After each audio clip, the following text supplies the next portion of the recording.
Hello दोस्तों, welcome back to our channel. आप सभी को का exam Jharkhand polytechnic entrance exam 2026 का पेपर आप लोग का 5 जुलाई को लिया जाना है। दिन रविवार संडे को आप लोग का एग्ज़ाम होगा। देखिए, आज से देखा जाए तो लगभग 1.5 महीने का समय है। हो सकता है आप लेट वीडियो देखें तो आप लोग के पास कम से कम 15-20 या 30 दिन का समय बचा हो। देखा जाए तो काफ़ी कम समय बचा है आप लोग के एग्ज़ाम के लिए, और मैंने पहले ही आप लोग को यूट्यूब पर बताया भी था कि एग्ज़ाम आप लोग का जल्द ही लिया जाएगा। वैसे आप लोग का फॉर्म भराने में काफ़ी पहले से ही लेट चल रहा है, डिले हो चुका है, तो अब सारा प्रोसेस जो भी है, आगे के सारे प्रोसेस आपको जल्दी जल्दी ही देखने को मिलेंगे। अब देखिए, अगर आपने इसका फॉर्म भर दिया है तो आप लोग को इसका सिलेबस एग्ज़ाम पैटर्न पता होना चाहिए। वैसे मैंने पहले यूट्यूब पे कई बार बता दिया है, फिर भी मैं बीच बीच में आपको गाइड करते चलूँगा। देखा जाए तो क्वेश्चन ज़्यादा टफ नहीं पूछा जाता है, आप लोग के 10th 11th 12th लेवल का ही क्वेश्चन पूछा जाता है इसमें। और मैंने इस बार आप सभी के लिए एक नई चीज़ें अनाउंस की है। ई बुक PDF इसका नाम है, और इसमें 500 प्लस MCQs क्वेश्चन आप लोग के इसमें ऐड किए गए हैं। देखिए, सारे सिलेबस को एक ही जगह कवर किया गया है, और इस PDF को बनाने में काफ़ी मेहनत लगा है। इसमें हमने सारे प्रीवियस ईयर के जितने भी क्वेश्चन हैं प्लस मोस्ट ओरिएंटेड जो क्वेश्चन है इसमें ऐड किए गए हैं। लैंग्वेज हिंदी और इंग्लिश दोनों में मिल जाएगा। इस PDF को लेना कैसे है, तो इस वीडियो के डिस्क्रिप्शन में व्हाट्सएप चैनल का लिंक है, उस पर आपको जाना है। व्हाट्सएप पर रिडायरेक्ट कर दिया जाएगा, वहाँ पर आपको मैसेज करना है। हमारी टीम 24 घंटा अवेलेबल है। आपको उधर से QR भेजा जाएगा, इस प्रकार का फॉर्मेट में पेज भेजा जाएगा। QR पर आपको पेमेंट करना है। पेमेंट करते ही आपको ऑटोमेटिक हमारी टीम आपको इस PDF को भेज देगी, ठीक है। वैसे आज पहला दिन था तो आप लोग का ज़्यादा समय ले लिया। वैसे मैं रोज़ रोज़ ये सारी चीज़ें आपको बताते नहीं चलूँगा, आपके प्रैक्टिस सेट रोज़ चलाए जाएंगे इस चैनल पे। और चलिए, आज का पहला प्रैक्टिस सेट में पहला क्वेश्चन देखिए क्या है। आज के प्रैक्टिस सेट का पहला क्वेश्चन देखिए, SI यूनिट से क्वेश्चन है, और यहाँ से 1 से 2 क्वेश्चन आप लोग के एग्जाम में आते हैं। अब 1 से 2 क्वेश्चन आते हैं तो इसका मतलब ये नहीं कि इसको छोड़ना है, यहाँ से भी आपको पढ़ के जाना है। देखिए, पहले आसान सारे क्वेश्चन को हम करते चलेंगे, फिर धीरे धीरे आपके लेवल को बढ़ाएंगे। तो पहला क्वेश्चन देखिए आप लोग का क्या है, जो कि पूछा गया है एग्जाम में। संवेग यानी कि मोमेंटम का SI यूनिट क्या होता है। देखिए, आपको पता होगा momentum P = m × v। m यहाँ पर मास है, v यहाँ पर वेलोसिटी है। मास का SI यूनिट क्या होता है, मास का यूनिट होता है kg, और v यानी कि वेलोसिटी का होता है मीटर/सेकंड। तो kg मीटर/सेकंड। 4 ऑप्शन देखिए, राइट आंसर हो जाएगा। ये क्वेश्चन पूछा गया है, आसान क्वेश्चन है और ज़्यादा समझाने की ज़रूरत है भी नहीं। नेक्स्ट क्वेश्चन देखिए, 4 ऑप्शन इसका राइट आंसर हो जाएगा। अगला क्वेश्चन है क्वेश्चन नंबर 2। 1 न्यूटन कितने डायन के बराबर होता है। 1 newton is equal to how many dynes. देखिए, डायन क्या होता है, ये दूरी की सबसे यानी कि फोर्स की सबसे छोटी यूनिट होती है। 1 न्यूटन इक्वल टू होता है 1 लाख डायन। 1 लाख यानी कि 10⁵ थर्ड ऑप्शन देखिए, राइट आंसर हो जाएगा। आसान क्वेश्चन। अगला क्वेश्चन देखिए, क्वेश्चन नंबर 3। सोडियम को इसमें किस में रखा जाता है, बताइए किस में रखा जाता है। वाटर में, अमोनियम में, एल्कोहल या फिर मिट्टी के तेल में। आसान क्वेश्चन है। सोडियम को मिट्टी के तेल में, केरोसिन ऑयल में रखा जाता है। क्यों रखा जाता है, इसका कारण भी आप लोग को पता होगा। चलिए अगला क्वेश्चन देखिए, क्वेश्चन नंबर 4। एक गेंद अपने आकार को बदल लेती है जब इसे हाथों के बीच रखा जाता है और दबाया जाता है। ऐसा क्यों होता है। जब हम बॉल को दोनों तरफ से दबाते हैं, दबाने पर ये अपने आकार को बदल लेती है। ऐसा क्यों होता है। देखिए, ऑप्शन क्या दिया है। संतुलित बल गेंद पर कार्य करते हैं, असंतुलित बल गेंद पर कार्य करते हैं, घर्षण बल गेंद पर कार्य करते हैं, फिर गुरुत्वाकर्षण बल गेंद पर कार्य करते हैं।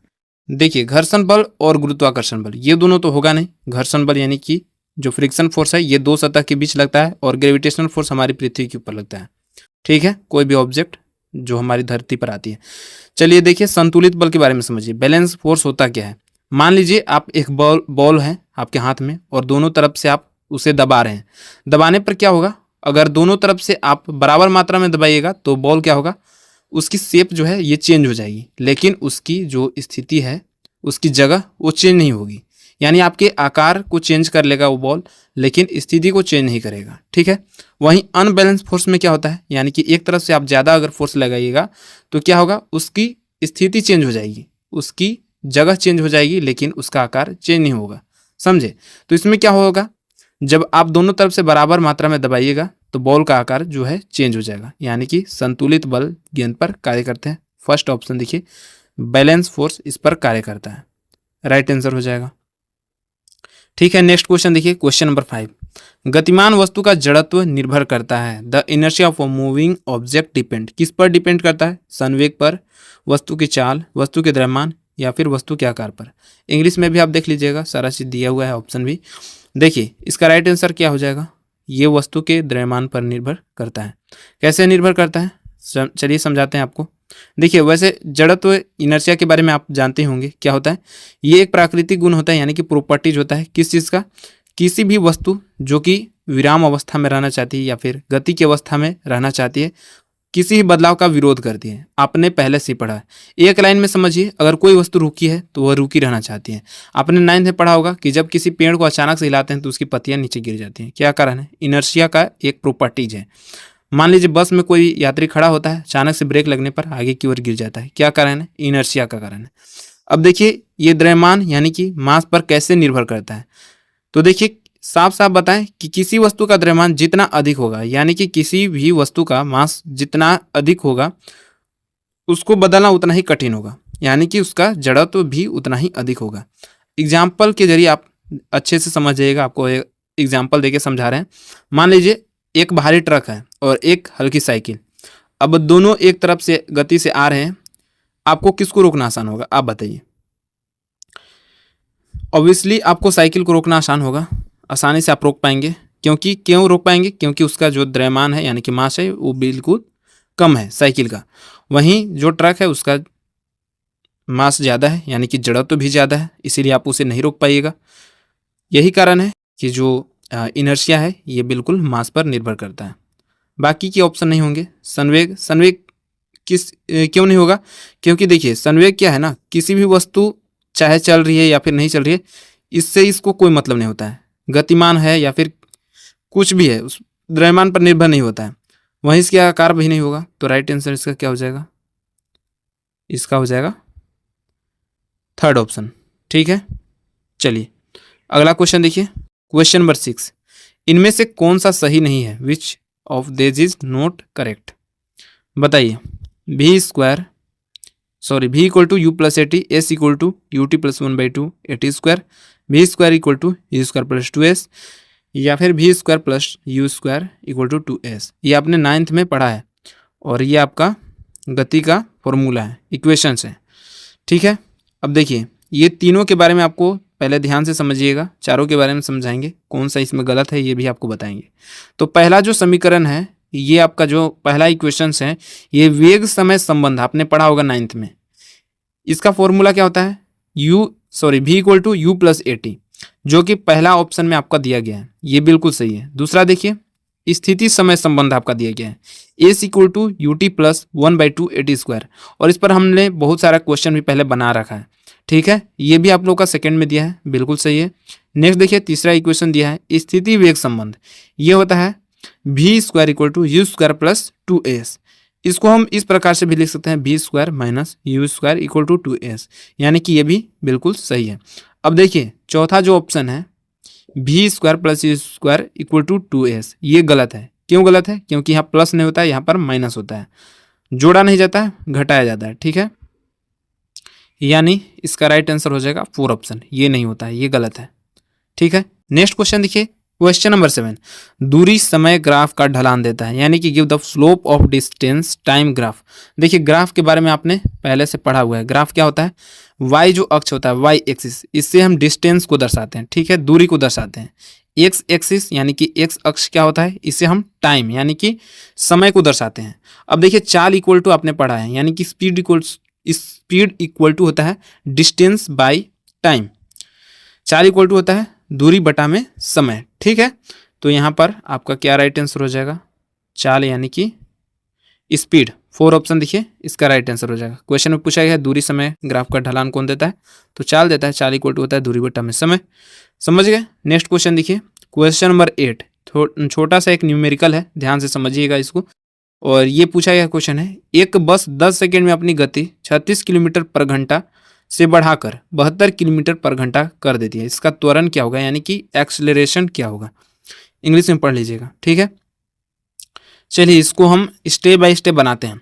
पहले चीज आपने 9th में पढ़ा है 36 किलोमीटर पर घंटा, ये क्या दिया है, ये हमारा प्रारंभिक वेग दिया गया है। एक है प्रारंभिक वेग, एक है अंतिम वेग। यानी कि प्रारंभिक वेग को हम u से दर्शाते हैं यानी डिनोट करते हैं, और जो अंतिम वेग है इसे हम v से डिनोट करते हैं।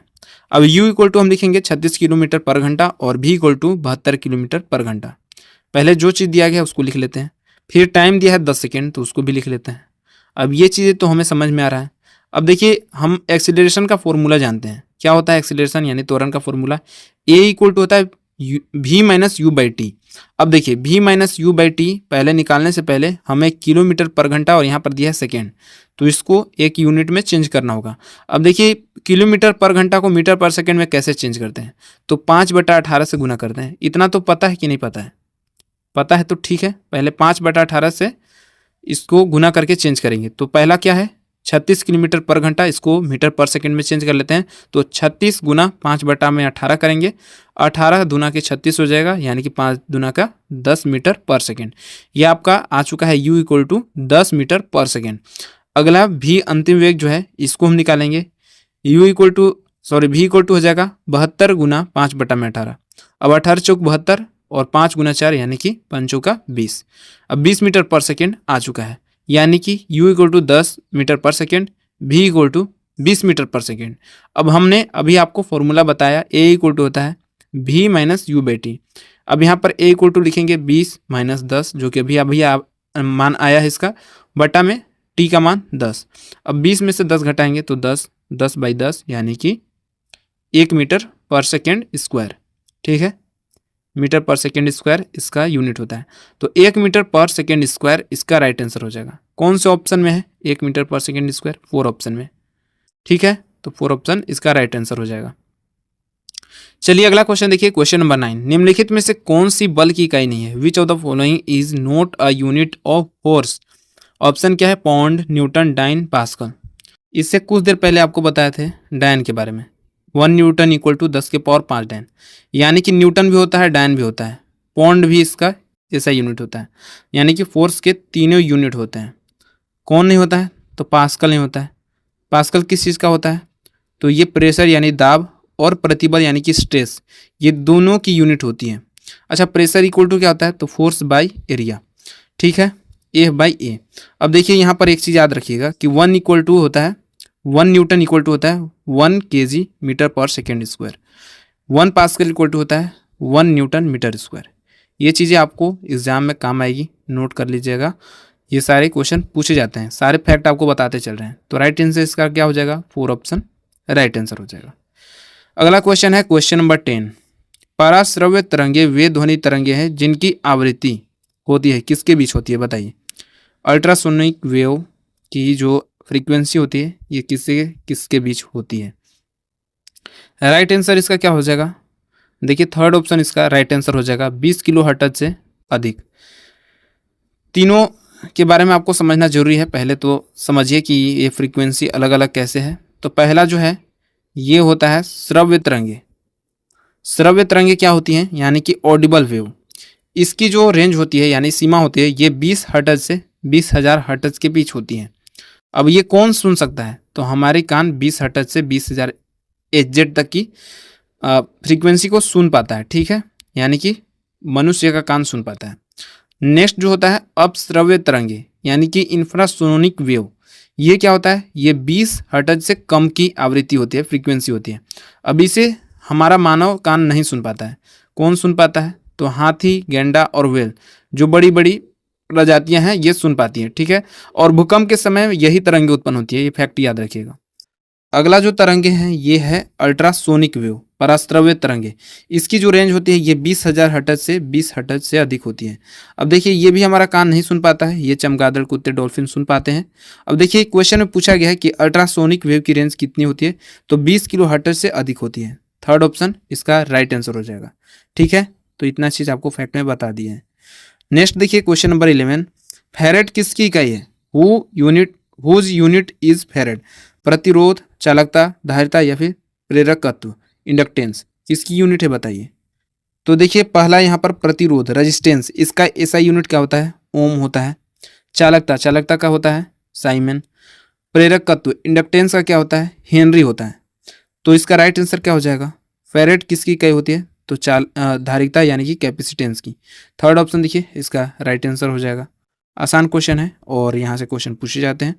नेक्स्ट क्वेश्चन देखिए, क्वेश्चन नंबर 12, ऊष्मा के यांत्रिक तुल्यांक का एसआई मात्रक क्या होता है, 10 SI unit of mechanical equivalent of heat is. Option दिए गए, देखकर बताइए। अब देखिए ऊष्मा का यांत्रिक तुल्यांक मैकेनिकल इक्विवेलेंट ऑफ हीट होता क्या है, तो देखिए जब भी कोई यांत्रिक कार्य जैसे कि मैकेनिकल वर्क किया जाता है तो इसमें जो कार्य होता है ये ऊष्मा में बदल जाता है, हीट में चेंज हो जाता है। अब इसका एक फॉर्मूला है, W जो है ये डायरेक्टली प्रोपोर्शनल होता है Q का। अब देखिए यहाँ पर जब डायरेक्टली प्रोपोर्शनल हो गया तो हम प्रोपोर्शनल को हटाने के लिए कांस्टेंट का यूज करते हैं। अब कांस्टेंट में हम J का प्रयोग करते हैं, इसीलिए J का फॉर्मूला हो जाता है W/Q, क्योंकि यहाँ पर W इक्वल टू होता है J गुना Q। ठीक है, तो हम यहाँ पर J को लिख सकते हैं W/Q। W क्या होता है, यहाँ पर कार्य होता है और कार्य का ऐसे मात्रक जूल होता है। Q क्या है, यहाँ पर ऊष्मा होता है और ऊष्मा का ऐसे मात्रक कैलोरी होता है, यानी कि J का मात्रक हो जाएगा जूल बटा में कैलोरी। ठीक है, J का मान लगभग 4 या फिर 5 के लगभग होता है, याद रखिएगा। ठीक है, 1 कैलोरी ऊष्मा पैदा करने के लिए 4 पॉइंट लगभग कार्य करना पड़ता है। ठीक है, इतना फैक्ट याद रखिएगा। नेक्स्ट क्वेश्चन देखिए, क्वेश्चन नंबर 13, दूध का घनत्व निम्नलिखित में से किस उपकरण द्वारा मापा जाता है, the density of milk is measured by which of the following equipment, lactometer, hydrometer, barometer या फिर हाइग्रोमीटर। ठीक है, तो देखिए राइट आंसर इसका क्या हो जाएगा, लैक्टोमीटर का यूज किया जाता है दूध की शुद्धता यानी कि प्यूरिटी को मापने के लिए। हाइड्रोमीटर का यूज कहाँ किया जाता है, द्रव के घनत्व यानी कि डेंसिटी, लिक्विड के डेंसिटी को मापने के लिए। बैरोमीटर का यूज कहाँ करते हैं, वायुमंडलीय दाब यानी कि एटमॉस्फेरिक प्रेशर को मापने के लिए। हाइग्रोमीटर का यूज कहाँ करते हैं, आर्द्रता यानी कि ह्यूमिडिटी, नमी को मापने के लिए, मेजर करने के लिए। ठीक है, तो ये सारी चीज आपको याद रखना है। अगला क्वेश्चन देखिए, क्वेश्चन नंबर 14, एक समान वेग से चल रही गाड़ी में से एक व्यक्ति प्लेटफॉर्म पर एक गेंद गिराता है। प्लेटफॉर्म पर खड़े एक प्रेक्षक द्वारा देखा जाने वाला गेंद का पथ कैसा होगा, कैसा होगा ऑप्शन में दिया गया है, बताना है आपको। तो देखिए जब कोई व्यक्ति किसी गाड़ी में बैठा होता है और उसके पास हाथ में बॉल भी होता है, चाहे कोई भी ऑब्जेक्ट होता है, तो उसमें क्या होता है कि उस व्यक्ति का वेग और उस वस्तु का वेग यानी कि वेलोसिटी दोनों बराबर होता है। ठीक है, अब ध्यान से सुनिएगा, प्लेटफॉर्म पर जो खड़ा प्रेक्षक है वो जब देखता है तो जब जैसे व्यक्ति गेंद छोड़ता है तो इस प्रकार से इनर्शिया के कारण गेंद आगे की तरफ मूव करने लगती है। इसको क्या बोलते हैं, इसको क्षैतिज वेग, इसको क्षैतिज वेग बोलते हैं। अब देखिए गुरुत्वाकर्षण बल भी लगता है यानी कि ग्रेविटेशनल फोर्स भी लगता है, जिससे गेंद नीचे की ओर एक्सेलरेट होती है। अब इस प्रकार से जब मोशन करती है तो इसका एक रास्ता बनता है और ये रास्ता पाराबोला टाइप का बनता है यानी कि परवलय बनता है। और क्वेश्चन में यही पूछा गया है कि उस प्रकार से गेंद का पथ कैसा होगा, तो राइट आंसर इसका क्या हो जाएगा, पाराबोला यानी कि परवलय। तो यही चीज़ आपको याद रखनी है, राइट आंसर थर्ड ऑप्शन हो जाएगा। चलिए अगला क्वेश्चन देखते हैं। क्वेश्चन नंबर 15 क्या है, एक क्रिकेट खिलाड़ी एक गेंद पकड़ने के दौरान अपने हाथों को गेंद की गति की दिशा में ही ले जाता है, क्यों। देखे होंगे कि जो खिलाड़ी होता है कैच लेते समय जो बॉल आता है उसको कैच करते समय अपने हाथों को पीछे की ओर धकेलता है, पीछे की ओर ले जाता है, क्यों, क्या करना है। कैच करने का समय ऊर्जा संरक्षण के लिए, द्रव्यमान संरक्षण के लिए या फिर आवेगी बल को कम करने के लिए। ऑप्शन देखकर ही आप पकड़ लिए होंगे कि राइट आंसर का क्या होगा और इसका क्या कारण हो सकता है। तो देखिए इसका राइट आंसर हो जाएगा आवेगी बल को कम करने के लिए। देखिए न्यूटन के दूसरे नियम के अनुसार जब किसी वस्तु पर लगने वाला जो बल होता है ये संवेग परिवर्तन की दर के समानुपाती होता है, यानी rate of the change of momentum इसके डायरेक्टली प्रोपोर्शनल होता है, यानी कि एफ जो होता है ये डायरेक्टली प्रोपोर्शनल होता है पी के। ठीक है, अब देखिए यहाँ पर पी क्या है, समय अंतराल। जब खिलाड़ी गेंद को पकड़ता है तो हाथों को पीछे की ओर खींचता है, क्यों, क्योंकि गेंद के वेग यानी वेलोसिटी को 0 करना चाहता है, जिससे समय को बढ़ा देता है। इससे क्या होता है, जो खिलाड़ी होता है उसके हाथ में चोट कम लगता है, बल कम हो जाता है। समझ गए, तो आवेगी बल इंपल्सिव फोर्स को कम करने के लिए। राइट आंसर इसका क्या हो जाएगा, राइट आंसर इसका 4 ऑप्शन हो जाएगा। नेक्स्ट क्वेश्चन देखिए, याद रखना है न्यूटन का दूसरा नियम कार्य करता है। अगला क्वेश्चन है क्वेश्चन नंबर 16, एक मनुष्य एक दीवार को धकेलता है तथा इसको विस्थापित नहीं कर पाता है, यानी कि कैन नॉट डिस्प्लेस। तो वह दर क्या होता है? ऋणात्मक कार्य करता है, निगेटिव वर्क, धनात्मक, कोई कार्य नहीं करता, या फिर अधिकतम कार्य करता है? सोच के बताइए। अब देखिए, अगर वस्तु को डिस्प्लेस नहीं कर पाता है तो वर्क जो होगा ये जीरो हो जाएगा। साइंस की लैंग्वेज में ध्यान से समझिए, वो कोई कार्य नहीं करता है, does not do any work. क्यों नहीं काम करता है? क्योंकि एक फॉर्मूला आप वर्क का जानते हैं, वर्क डन इक्वल टू होता है फोर्स गुना डिस्प्लेसमेंट। ठीक है, बल यानी फोर्स और डिस्प्लेसमेंट यानी विस्थापन। अब देखिए यहाँ पर दोनों होना जरूरी है या फिर एक भी होना जरूरी है। ठीक है, अब देखिए यहाँ पर फोर्स तो लगाया जा रहा है लेकिन डिस्प्लेसमेंट नहीं हो रहा है, विस्थापन नहीं हो रहा है, यानी कि जो वस्तु है ज्यों का त्यों वहीं पर वहीं है। इसीलिए क्या होता है, फोर्स तो यहाँ पर हो रहा है लेकिन जो डिस्प्लेसमेंट है यहाँ पर जीरो हो रहा है। अब जीरो से किस में भी गुना करिएगा तो क्या आएगा, एफ गुना zero equal to W equal to F गुना जीरो इक्वल टू जीरो, यानी कि विस्थापन जीरो है तो कार्य भी जीरो हो जाएगा। ठीक है, मतलब कि कोई कार्य नहीं करता है। ठीक है, राइट आंसर क्या हो जाएगा इसका, कोई कार्य नहीं करता है, थर्ड ऑप्शन में देखिए। चलिए अगला क्वेश्चन देखिए। क्वेश्चन नंबर 17 क्या है, यहाँ पर आपको 3 आइसोटोप दिए गए हैं, इसको क्या कहते हैं? और वैसे तो मैंने आपको आंसर ही बता दिया। यहाँ पर आइसोटोप दिए गए हैं, इस प्रकार का क्वेश्चन आपके प्रीवियस ईयर में पूछा गया केमिस्ट्री के अंदर। ठीक है, देखिए आइसोटोप के बारे में आपको समझा देते हैं। आइसोटोप जो होता है इसकी परमाणु जो संख्या होती है, एटॉमिक नंबर, ये समान होती है, लेकिन द्रव्यमान संख्या यानी कि मास नंबर जो होती है ये अलग अलग होती है। आइसोबार क्या होता है ये भी आप जान लीजिए। तो आइसोबार में क्या होता है, इसकी जो परमाणु द्रव्यमान संख्या द्रव्यमान संख्या ये समान होती है और परमाणु संख्या ये भिन्न भिन्न अलग अलग होती है। ठीक है, यानी कि ये क्या है, ये आइसोटोप है। राइट आंसर इसका क्या हो जाएगा, फर्स्ट ऑप्शन देखिए। चलिए अगला क्वेश्चन देखते हैं, इसी प्रकार से आप लोग को क्वेश्चन अटेम्प्ट करते जाना है। क्वेश्चन नंबर 18 क्या है कि सर्वाधिक संख्या में समस्थानिक किसके पाए जाते हैं?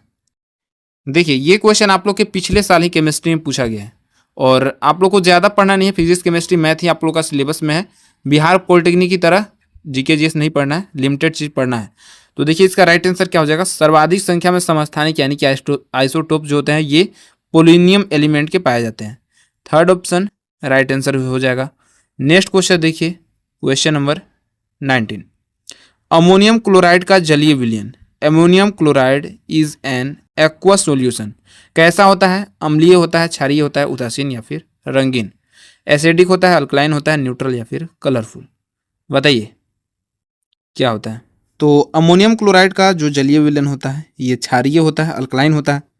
सेकेंड ऑप्शन इसका राइट आंसर हो जाएगा। सारा क्वेश्चन हम जल्दी जल्दी देखेंगे क्योंकि हमारे पास ज़्यादा समय है नहीं और ये सारे क्वेश्चन पढ़े हुए हैं, 10th की में आपने पढ़ा होगा, 11th 12th में कहीं ना कहीं पढ़ा होगा।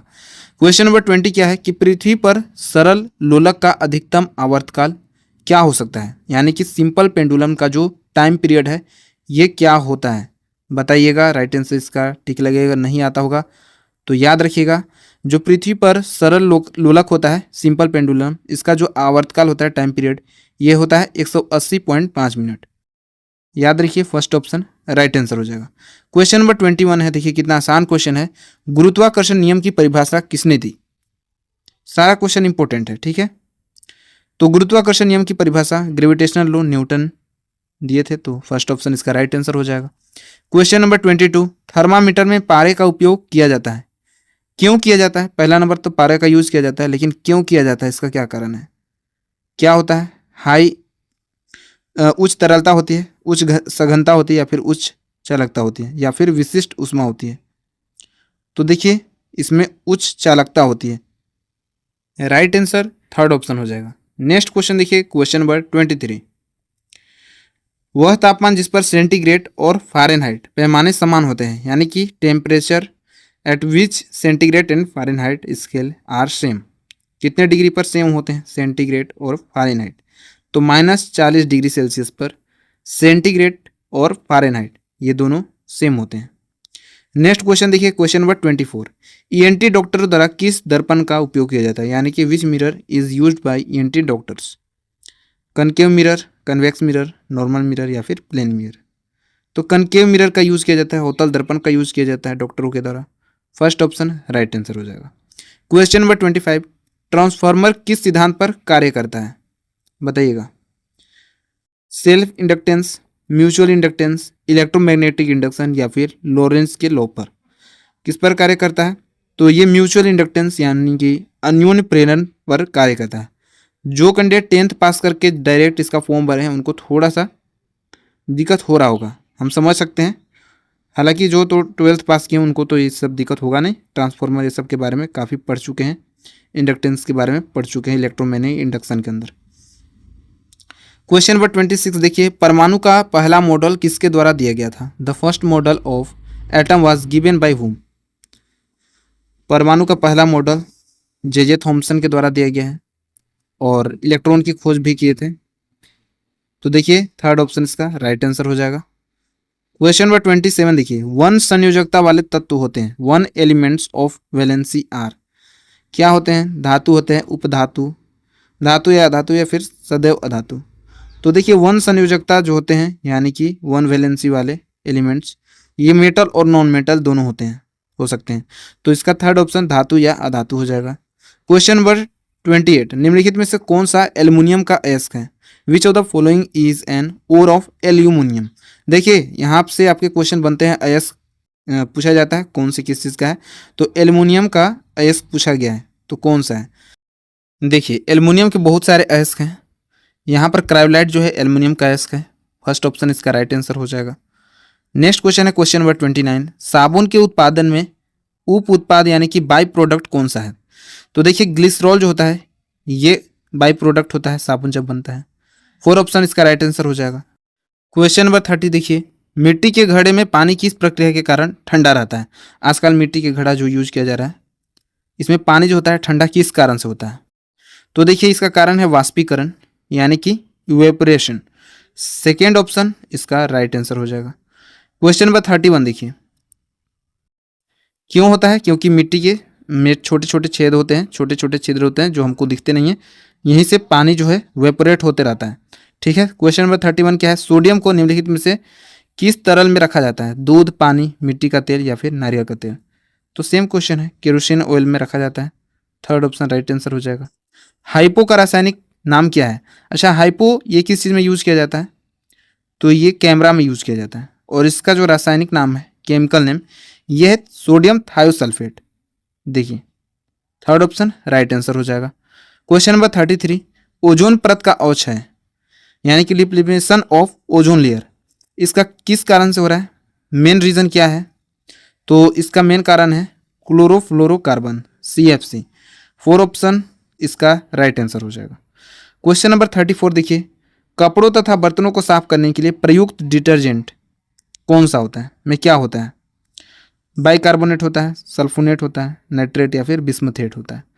तो कपड़ों तथा बर्तन को साफ करने के लिए जो प्रयुक्त डिटर्जेंट होता है इसमें सल्फोनेट होता है, सेकेंड ऑप्शन इसका राइट आंसर हो जाएगा। क्वेश्चन नंबर 35 देखिए, अधातुओं में से कौन सा ठोस रूप में पाया जाता है? Iodine, carbon, sulphur. तो देखिए आयोडीन जो कि सबसे चमकीला धातु है, ये ठोस रूप में पाया जाता है, कार्बन भी ठोस रूप में पाया जाता है, सल्फर भी ठोस रूप में पाया जाता है और ये तीनों अधातु ही हैं। तो all of this four option right answer हो जाएगा। क्वेश्चन नंबर 36 देखिए, पृथ्वी के चारों ओर वायुमंडलों को बांधने वाला बल क्या कहलाता है? आसान क्वेश्चन है, गुरुत्वाकर्षण बल होता है, ग्रेविटेशनल फोर्स, जो पृथ्वी के चारों ओर वायुमंडल को बांधे रखता है।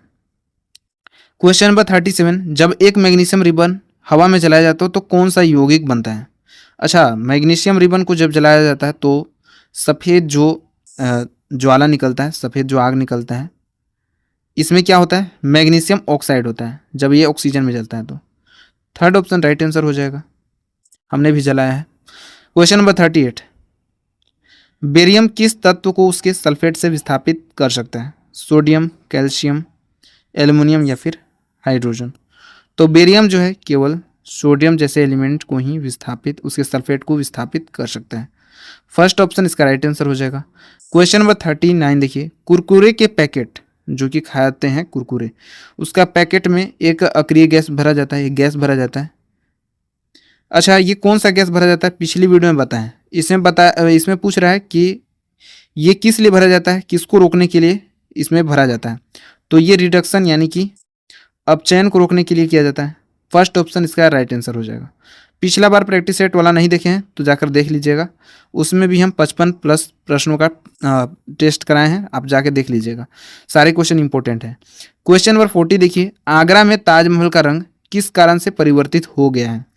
पहले वाइट था, अब पीला टाइप का हो गया है, किस कारण से हुआ है? तो ये अम्ल वर्षा यानी कि एसिड रेन के चलते हुआ है। तो बिल्कुल आसान क्वेश्चन है, सेकेंड ऑप्शन राइट आंसर हो जाएगा। बहुत सारे क्वेश्चन कराएंगे यहाँ से। क्वेश्चन नंबर 41, प्रति अम्ल यानी कि एंटासिड को कम करने के लिए प्रयुक्त होते हैं। किस चीज़ को कम करने के लिए एंटासिड का यूज हम लोग करते हैं बताइए? शरीर में दर्द के लिए, अम्लीयता एसिडिटी के लिए, फिर क्षारीयता या फिर सिर दर्द के लिए। तो एसिडिटी हो जाता है तो हम लोग एंटासिड का यूज करते हैं, सेकेंड ऑप्शन इसका राइट आंसर हो जाएगा। क्वेश्चन नंबर 42 है, दंत मंजन जो कि हम लोग करते हैं उसमें उपस्थित रासायनिक यौगिक का नाम क्या है? कौन सा रासायनिक यौगिक होता है बताइए? केमिकल कंपाउंड बताइए कौन सा होता है? तो देखिए ये क्षारीय होता है और इसका फॉर्मूला यहाँ पर दिया गया है CA3PO4 का होल ट्रेस। फर्स्ट ऑप्शन देखिए इसका राइट आंसर हो जाएगा।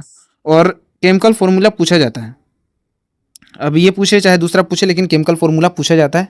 मैं पहले आसान जो प्रीवियस ईयर में पूछे गए हैं उस क्वेश्चन को करा रहा हूँ, धीरे धीरे सारा क्वेश्चन कर लेते चलूंगा, कराते चलूंगा। क्वेश्चन नंबर 43 क्या है कि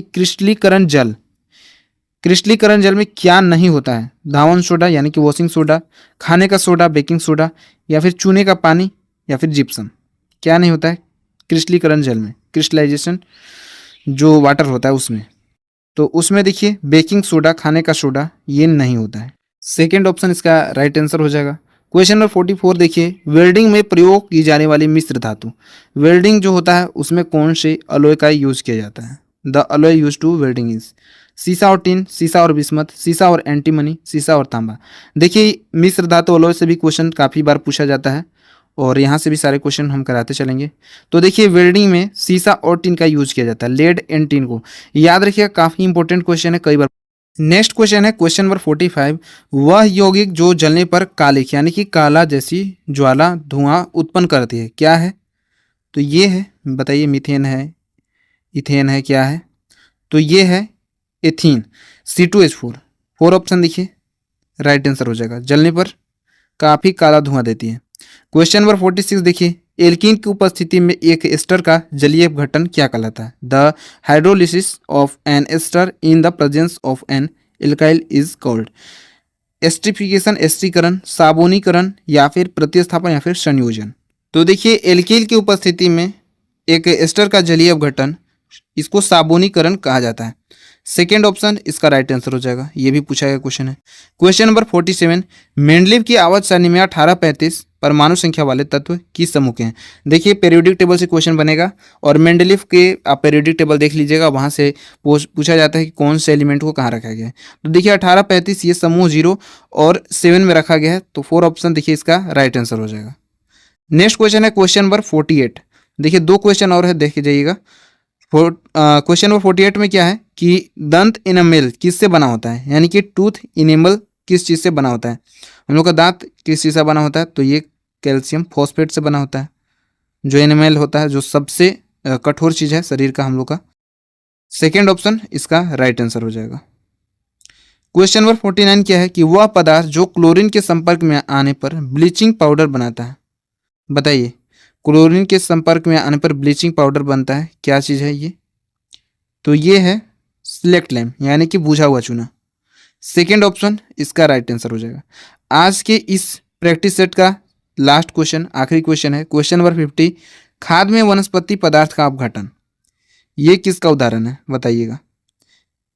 रिएक्शन से पूछा जाता है क्वेश्चन, ये कौन सा रिएक्शन होगा? उष्मा बाहर निकलेगा या फिर उष्मा नहीं निकलेगा? तो उष्मा बाहर निकलता है, एक्सोथर्मिक रिएक्शन है, उष्मा क्षेपी अभिक्रिया है, जैसे कि श्वसन एक उष्मा क्षेपी अभिक्रिया है। क्वेश्चन कई बार पूछा गया है, फर्स्ट ऑप्शन इसका राइट आंसर हो जाएगा। तो सारे क्वेश्चन को जल्दी जल्दी समझाते हुए आज के प्रैक्टिस सेट को समाप्त करते हैं। इसमें टॉप 50 क्वेश्चन आप लोग के लिए गए थे, फिर इसी टाइप से हम अगले प्रैक्टिस सेट में भी करेंगे। बाकी इसका लाइन बाय लाइन एक्सप्लेनेशन हमारा PDF में भी दिया गया है, ठीक है। तो जिसको लेना है टाइम रहते ले लीजिएगा, देरी करने से कोई फ़ायदा है नहीं, आखिरी समय में कुछ पढ़ नहीं पाओगे तो पैसा बर्बाद होगा, इससे अच्छा है आप टाइम रहते ले लेना। बाकी फिर से अगले प्रैक्टिस सेट में हम लोग मिलेंगे, अभी के लिए बस इतना ही, धन्यवाद।